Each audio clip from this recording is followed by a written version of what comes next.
Hey everyone, the show I did for my presentation is season one of Stranger Things. Awesome show. Now for me, I was born in '88, so everything about the '80s just completely hits home for me. I don't know what it is, just anything that's connected to the '80s, I just connect with really well. I've just got a spot for it. Um, I didn't go into this movie so much thinking that it would be anything about the '80s, but it's connected to it in so many ways. Now, the Duffer Brothers, who made this film, or should I say series, are twin brothers who are actually obsessed with '80s films themselves. For instance, like E.T., Back to the Future, The Goonies, Alien, Indiana Jones, The Blob, Jaws. I could go on and on. There are references to many of them in this season. This show is the definition of pop culture. It was inspired by the works of Steven Spielberg, John Carpenter, Stephen King, George Lucas. The Duffer Brothers started out making a number of short films and worked their way up just like anyone else. Their first major film came in 2011, which was a post apocalyptic horror film called Hidden. Now, Fox, they liked their work so much that they hired them on to work for them and help with their series called Wayward Pines. After Wayward Pines came Stranger Things, which was originally actually supposed to be called Montauk, originally where the filming was supposed to take place. This was pitched to about 15 different companies or so, and everyone had turned it down for the same reason. They kept saying that they just didn't want a show that was based on kids. Um, One of their friends in the industry had taken the pilot to Netflix, who immediately fell in love with it, and basically the rest is history. No, I want to say that I think the Duffer Brothers did a great, outstanding job casting the series. They're just brilliant. These boys right here have awesome chemistry, and it really feels like they've known each other for their entire childhood. They absolutely just kill it for this show. Now, to get this show kicked off, this did take place in a fictional town called Hawkins, Indiana, after a 10-hour campaign of Dungeons and Dragons. Uh, Young Will Byers is biking home from his friends, like I had just said. Um, and when he's almost home, a terrifying figure appears in the road, which knocks Will off his bike. Will tries to run and escape and hide, but unfortunately is abducted. Now, Will's best friends start investigating, who are Dustin, Lucas, and Mike. They start investigating his disappearance. And now, while looking for Will, they come across a girl in the woods with a shaved head and a hospital gown. Mike lets 11, or I'm sorry, lets the girl stay in his basement, hiding her from his parents, coincidentally, just like E.T. Now, the girl doesn't know her name. She hardly speaks any English at this time. Um, but she has a tattoo on her wrist that says 011. So Mike comes up with the name for her, 11, and they call her L. They learn that she has psychokinetical kinetic powers and figure that she could help find their best friend Will. Um, the boys come to a conclusion that Will has been taken to a hidden dimension called the Upside Down, and figure that they can use 11 to help him find him and bring him home, which triggers a series of crazy events.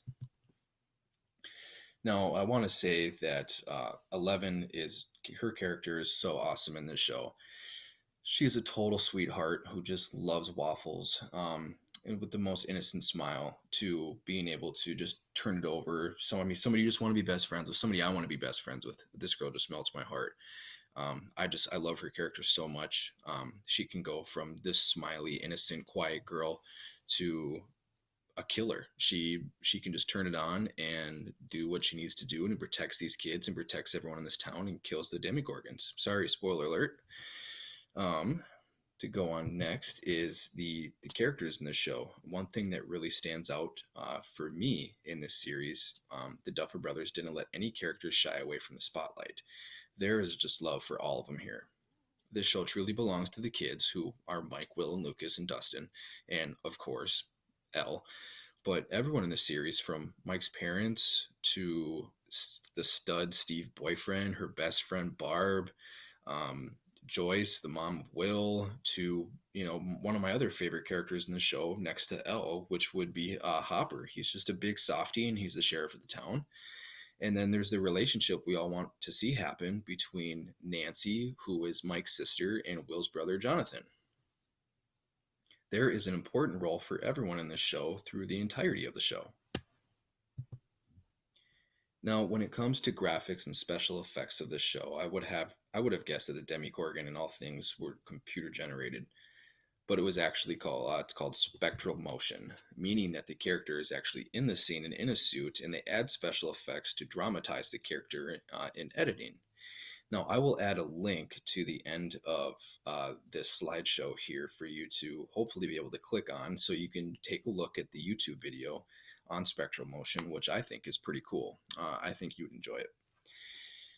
The entire show was actually filmed digitally on a digital camera, which I thought was pretty interesting.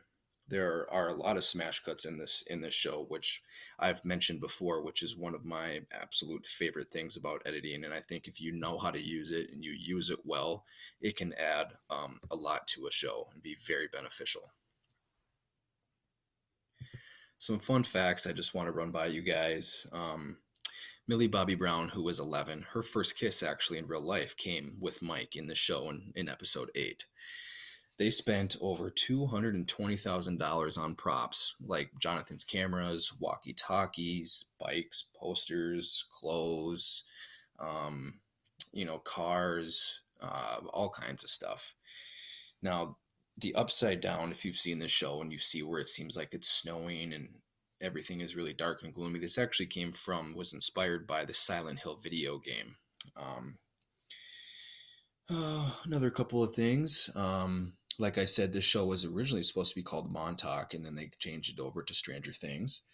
Um, the Rotten Tomatoes gave this show a 95% certified fresh on and which I think is great, with over 80 reviews. Um, Now I want to thank you guys. I hope you guys did enjoy the show, or my little thing, my presentation here. I can't really think that there's too much that I didn't really like about this show. I think Stranger Things was done, absolutely phenomenally well. I think it was written great. I think everyone's got funny, cheesy lines when it needs to be, and they get serious, when they need to be. And I just love the friendship of these kids that they will just do absolutely anything for one another, and they're just so interested in putting the world on their shoulders and taking control of Hawkins and help save everyone. If you have any questions, feel free to ask. I hope you can click on this link. I'm not sure, but I do hope so. I hope everyone has a great day. Thanks for watching.